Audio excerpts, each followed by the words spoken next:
한 농부에게 씨앗이 총 10개가 있었고 많은 열매가 맺어지기를 소망하면서 그는 그 10개의 씨앗을 밭에 뿌렸습니다. 그것에 대한 이야기가 이 마태복음 13장 말씀입니다.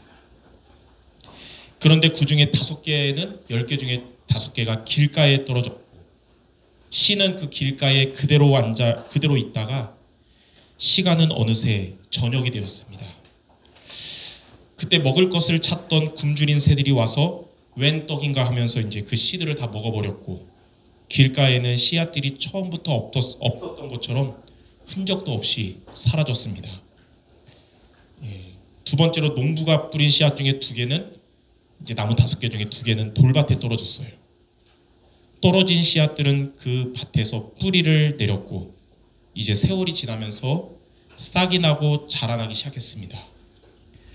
그런데 돌밭에 있는 돌들 때문에 뿌리를 깊이 내리지 못한 결과 자라나는 데 한계가 있었고 햇빛에 얕은 땅 속의 뿌리가 다 타버려서 싹은 말라 죽고 말았습니다.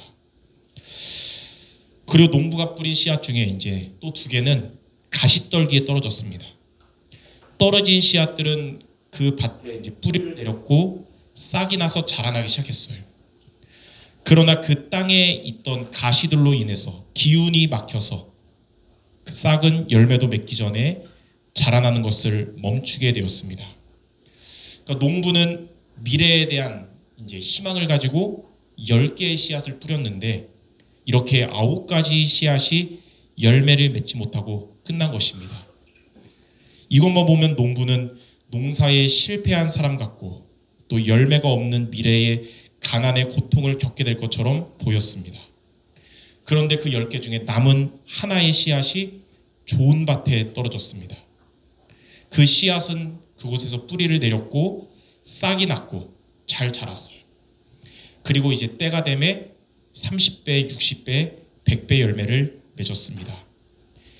길가와 돌밭과 가시떨기로 인해서 많은 것을 상실한 것 같았지만 그 좋은 밭에 떨어진 하나의 씨앗으로 인해서 농부는 100배의 열매를 맺게 된 것입니다. 그 씨앗이 바로 뭐냐면 예수 생명의 복음을 말하고요. 그 씨앗이 떨어진 좋은 밭이 바로 제자를 의미합니다. 교회에서나 현장에서나 복음을 거부하는 길가와 같은 불신자들이 세상에 많이 있어요. 새가 와서 씨앗을 먹어버렸다는 게 뭐냐? 이 세상 신이 믿지 않는 자들의 마음을 혼미하게 해서 그리스도 복음의 광채가 비추이지 못하도록 복음을 들어도 깨달을 수 없도록 속이는 것입니다. 그리고 돌밭에 떨어진 씨같이 뿌리를 깊이 내리지 못해서 햇빛에 타버리듯이 복음에 대한 믿음이 깊지 못해서 어려움이 찾아오면 불신앙의 길을 선택하는 자들도 있습니다. 뿌리가 깊이 내린 식물은 햇빛을 통해서 더 잘 자라듯이 복음이 깊이 뿌리 내린 신자는 어려움이 찾아오면 더 믿음이 굳건해지고 신앙이 성장하는 계기가 됩니다. 그러나 뿌리가 깊이 내리지 못한 신자는 이렇게 어려움이 오면 불신앙과 타협해서 신앙을 버리는 것입니다. 또한 가시떨기에 떨어지고 자라난 씨앗처럼 복음을 듣고 신앙생활을 시작했어도 세상의 돈이나 또는 쾌락 같은 이런 육신적인 유혹을 따라감으로써 신앙의 성장이 멈추고 열매를 맺지 못하는 자들도 있습니다. 이 시대의 사탄의 전략인데 바로 나 중심, 육신 중심, 성공 중심에 노출된 신자의 모습인 것입니다. 세상에는 이렇게 대부분 길가와 같은 불신자들이 많이 있고요. 그나마 신자들 중에서도 이렇게 돌밭과 같은, 그러니까 길가는 이 불신자, 그리고 돌밭과 같은 어려움이 찾아오면 이 어려움 앞에 그냥 무너지는 신자도 있고, 가시떨기처럼 물질이나 또는 이런 권력의 유혹 앞에 변질되는 신자들도 있는 것입니다. 그러나 하나님은 옛날이나 지금이나 이런 좋은 밭과 같은 이런 제자, 이런 신자들을 하나님은 준비하셨다는 거예요. 성경을 봐도 거의 다 불신자였던 네피림 시대에도 하나님은 좋은 밭과 같은 누구를 준비하셨냐면 노아를 준비하셨어요. 갈대아 우르 또 애굽의 우상 숭배하는 불신자 세상에서도 하나님은 좋은 밭과 같은 아브라함을 준비하신 겁니다. 야곱의 아들들 중에 10명의 아들들은 가시떨기 같은 육신 중심의 신자였지만 하나님은 그때도 좋은 밭과 같은 요셉을 준비하셨고, 애굽 시대에 노예 생활하던 이스라엘 백성들은 어려움 앞에 신앙을 버린 돌밭 같은 신자였지만 하나님은 그때도 좋은 밭과 같은 모세를 준비하셨어요. 그리고 엘리 제사장 당시에 말씀을 놓친 신자들 시대에도 하나님은 좋은 밭과 같은 사무엘과 다윗을 준비하신 겁니다.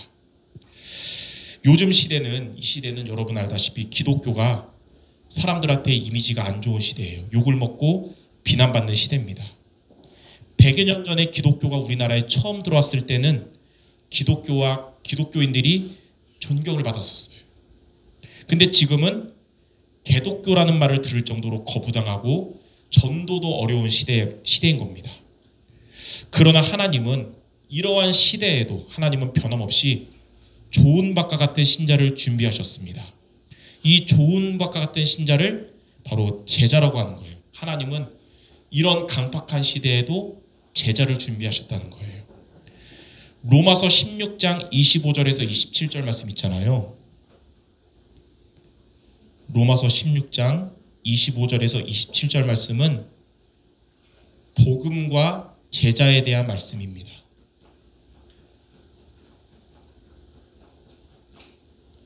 하나님은 복음과 제자를 영세전부터 준비하셨고 이제 나타나신 바 되었고 세세 무궁토록 있을 거라고 말씀하셨어요. 그러니까 하나님은 제자를 영세전에 준비하셨습니다. 하나님은. 그리고 이때에 영적으로 어두운 이때에 나타나게 하시고 앞으로 영원한 응답을 주시는 거예요. 좋은 밭에 떨어진 하나의 씨로 인해서 30배, 60배, 100배 열매를 맺게 하셨듯이 하나님이 보내시는 한 사람의 제자로 인해서 모든 것이 회복되게 될 것입니다. 자, 그래서 두 번째로 사도행전 16장 11절에서 15절 보니까요. 아시아로 가려고 하다가 전도문이 막힌 바울을 하나님은 마게도냐로 인도하셨습니다. 그리고 바울은 마게도냐 첫 성인 빌립보로 갔어요. 그러나 이 빌립보는 어떤 곳이었냐면 바울이 처음 갔을 때 그곳은 바울에게는 아무 배경도 없고 아무 연고자도 없는 곳이었습니다. 말 그대로 아무것도 없는 나스팅 현장이고 또 아무도 없는 노바디 현장이었던 거예요. 빌립보에서 며칠을 바울이 수일을 보낼 동안에 아마 바울의 마음은 막막했을 것 같습니다. 교회가 한 개도 없는 이곳, 아는 사람도 없고 당장 먹을 것 얻기도 어려운 이곳, 점술 문화가 장악한 이곳에서 어떻게 전도운동을 할 수 있을까? 무연고지인 빌립보에서 바울은 전도에 대해서 전도 때문에 여기까지 왔는데 막연했을 겁니다. 성경을 보면 앞으로 장차 바울이 이 로마까지 가는 전도 여행에서 바울에게 가장 큰 후원자가 된 곳이 바로 빌립보 교회거든요. 이렇게 빌립보 교회가 세워질 이곳에서 바울은 이 노바디 현장인 이곳에서 기도하면서 무작정 빌립보 한 번도 가지 못한 발걸음을 계획 없이 걸어갔던 것입니다. 한참을 걷다가 바울 앞에 놓인 곳이 어디였냐면 빌립보 성문 밖에 있는 강가였어요. 그리고 그 강가에 앉아있는 여자들이 보였습니다. 이들 중에 바울이 기도했어요. 이들 중에 예수 그리스도의 복음을 받을 자가 있습니까? 이 성 중에 하나님이 예비하신 백성이 있습니까? 기도하는 마음으로 바울은 그 여자들에게 다가가서 복음을 전했습니다. 근데 대부분의 그 여자들은 길가와 같은 마음이어가지고 그들은 바울의 예수 생명의 복음을 거부하고 또 무시했습니다. 말씀 전하는 사람은 말씀 전할 때 영적인 느낌이란 게 있어요. 말씀이 듣는 자들에게 지금 들어가는지 아니면 튕기는지 이 느낌이 있거든요. 아마 그때 복음을 말하는 바울의 마음은 벽에다 얘기하는 것 같았을 것 같습니다. 바울은 이 영혼 구원이라는 하나님의 소원을 품고 이 사건 이전에 여러분 알다시피 사도행전 13장 14장에서 디모데 한 명을 위해서 생명을 걸었던 바울이니까 이 영혼 구원이라는 하나님의 소원을 품고 간절히 어쩌면 속으로 눈물을 흘리면서 지금 복음을 전하는데 막상 듣는 그들은 그러한 바울을 잡상인 내지는 방해꾼, 사기꾼 취급을 하고 있었던 겁니다. 여러분 현장에서 복음을 전해도 거부당하거나 열매가 없을 때 여러분들의 심정은 아마 이때의 바울과 같았을 겁니다. 아마 바울은 그때 이렇게 기도했을 것 같아요. 하나님께서 아시아 대신 이곳으로 나를 보내지 않았습니까? 환상 중에 마게도냐로 건너와서 우리를 도우라 했던 것은 하나님의 인도가 아니고 그냥 개꿈이었던 것입니까? 그런 마음 들었을 거예요. 그러한 가운데 사도행전 16장 14절의 말씀은 그때 바울에게 있었던 생명의 한이 풀리는 순간이었습니다. 바울의 전도 일생에서 아마 잊지 못할 순간이 된 것입니다. 저는 저의 개인적인 생각으로는 바울의 인생에 힘들 때마다 가장 생각난 과거 경험은 세 가지였을 것이다 라고 생각 들어요. 성경이 있지 않으니까 제 생각인데 첫 번째는 바울이 스데반한테 돌을 던졌을 때였을 것 같고, 두 번째는 다메섹에서 큰 빛 가운데 그리스도를 만났을 때 같고, 세 번째가 바로 사도행전 16장 14절이었을 것 같습니다. 우리 사도행전 16장 14절 한번 우리 같이 읽어볼게요. 우리 이쪽 같이 두아디라 시작. 두아디라시에 있는 자색 옷감 장사로서 하나님을 섬기는 루디아라 하는 한 여자가 말을 듣고 있을 때 주께서 그 마음을 열어 바울의 말을 따르게 하신지라. 아멘. 이 한 사람을 만나게 하시려고 하나님은 아시아로 가지 말고 이곳으로 오게 하셨구나. 한 생명이 온천하보다 귀하다는 말씀은 알고 있었으나 이 한 제자가 온 우주보다 귀하다는 마음이 아마도 바울에게 들었을 것입니다. 하나님이 예비하신 제자는 설득이 필요 없습니다. 하나님이 예비하신 제자는 말을 잘해야 받아들이는 게 아닙니다. 바울은 그저 어쩌면 이런 낙심하고 주눅들 것 같은 자신과의 영적 싸움 하면서 예수가 그리스도 대신 복음을 말했을 뿐인데 루디아는 그 바울의 언변에 감동하거나 설득당한 것이 아닙니다. 성경에 보니까 주께서 그 마음을 열어 바울의 말을 따르게 하신지라. 하나님이 예비하신 제자는 루디아, 하나님이 예비하신 제자는 두 가지의 특징이 있어요. 첫 번째는 복음의 말씀 앞에 마음을 여는 것입니다. 사람한테는 마음을 안 열어도 제자는 복음의 말씀 앞에는 마음을 여는 게 제자의 특징이에요. 두 번째는 뭐냐? 복음의 말씀 따라가는 것에 자신의 우선순위를 두는 것입니다. 루디아가 먼저 그의 가족들에게 예수 그리스도를 믿도록 이끌었고요. 바울의 일행을 집으로 말씀 운동하도록 바울을 루디아가 이끈 것입니다. 여기서부터 이제 빌립보 교회가 시작된 것입니다. 그리고 마게도냐의 빌립보로부터 시작된 마게도냐의 전도 운동이 이렇게 이제 일어나게 된 것입니다. 그래서 하나님이 로마서 16장 25절에서 27절에 영세전에 준비하시고 또 지금 나타내시고 세세 무궁토록 주시는 영원한 응답은 두 가지예요.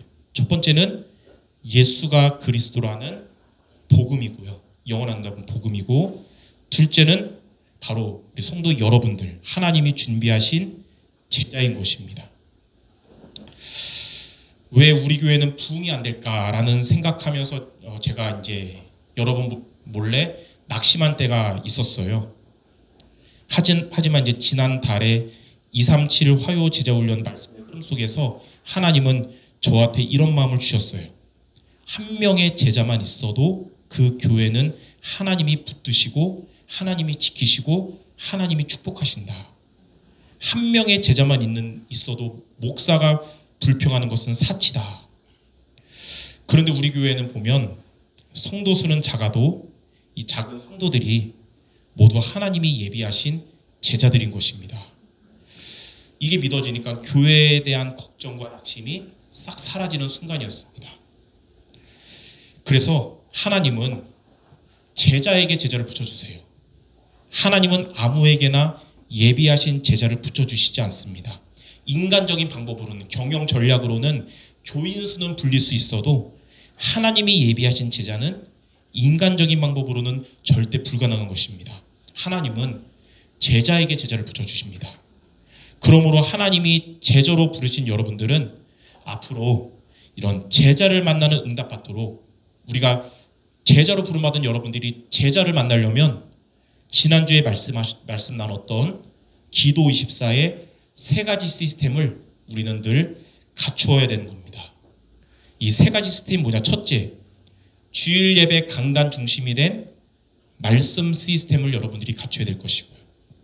두 번째는 매일 아침과 낮, 밤 3집중하는 기도 시스템을 여러분들이 갖춰야 될 것이고, 세 번째는 여러분의 현장에서 전도자의 삶을 사는 이 전도 시스템을 갖춰야 되는 겁니다. 바울이 빌립보에서, 비록 그곳에서 노바디 현장이었고 나스 현장이었지만 바울은 이 세 가지 시스템을 그곳에서 갖췄기 때문에 하나님은 그곳에서 루디아를 만나게 하신 것이고요.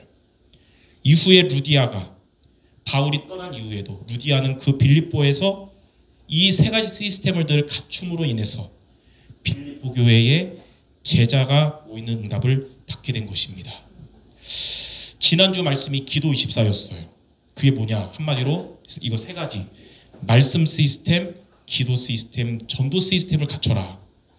기도24가 되면 따라오는 응답이 성경에 여러 번 공통적으로 나오지만 오늘 말씀인 제자의 응답이 따라오는 것이고, 다음 주에 전할 말씀인 치유 응답이 따라오는 것입니다. 기도24를 통한 제자 응답을 보고 제자24라고 하는 거예요. 기도24를 통한 제자 응답이 제자24. 다음 주에 기도24를 통한 치유의 응답을 치유24라고 하는 겁니다. 하나님이 여러분들을 가장 소중한 제자로 부르심을 믿고 앞으로도 여러분이 그러한 제자를 만나고 세우는 응답받도록 오늘부터 여러분들 이번 한 달 동안 이 세 가지 시스템을 갖추는 모두 되시기를 주님의 이름으로 축원합니다. 제가 기도하고 말씀 마치겠습니다. 하나님 감사합니다. 우리를 이 시대에 가장 소중한 전도제자로 불러주심을 감사드립니다. 바울이 말씀과 기도와 전도 시스템 속에서 루디아를 만난 것처럼 하나님이 파송하신 우리의 현장에서 제자를 만나 세우는 우리 모두 될 수 있도록 인도하여 주시옵소서. 모든 말씀 우리 주 예수 그리스도 이름으로 기도드립니다. 아멘.